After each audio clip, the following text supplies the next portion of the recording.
প্রধানমন্ত্রী নরেন্দ্র মোদী পকোড়া বিক্রি করবে, চা বিক্রি করবে, তাও বাংলাদেশে গিয়ে করতে হবে। ভারতে ওনার জায়গা হবে না।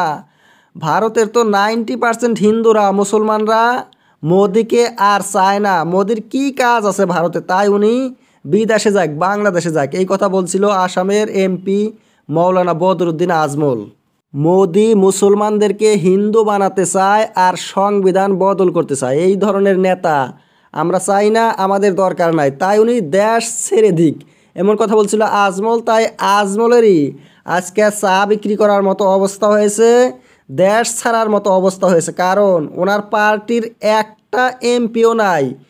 AIUDF-এর একটা এমপি ছিল, আমার সমষ্টিতে হেরে গিয়েছে। বিজেপির রবিশঙ্কর প্রসাদ, শাহনওয়াজ হোসেন আবার আজমলকে জবাব দিয়েছে। কোন হিসাবে মোদিকে এমন কথা বলতে পারে আজমল? কি ক্ষমতা আছে আজমল মোদিকে যে বাংলাদেশে পাঠাইবে? মোদিকে মানুষ ভোট দিয়ে বানিয়েছে প্রধানমন্ত্রী, আর সে নাকি ভারত ছাড়বে, এটা কথা হইল?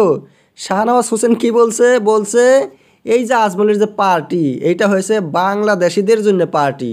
আজমল হোম মিনিস্টার অমিত শাহকেও নাকি ভারত ছাড়া করবে, এমন কথা বলছিল। বলছে শাহনওয়াজ হোসেন জবাবে, আজমল মোদিকে সাপোর্ট করেছিল একটা মন্ত্রী পদ পাওয়ার আশায়, কিন্তু মোদি তো মুসলমান জন্য আজমলকে কোনো পদ দিল না। ওই জন্য রাগ করে অ্যালায়েন্স ছেড়ে দিল। আর পরে মোদির বিরোধিতা করে বলল, আমার সমষ্টিতে মিটিং করে বলছিল আমরা একটা কাজ করি, সবাই মিলে মোদিকে একটা চার দোকান খুলে দেয়, মোদি চা বিক্রি করবে, আর প্রধানমন্ত্রী থাকবে না মোদি, এমন কথা বলছিল।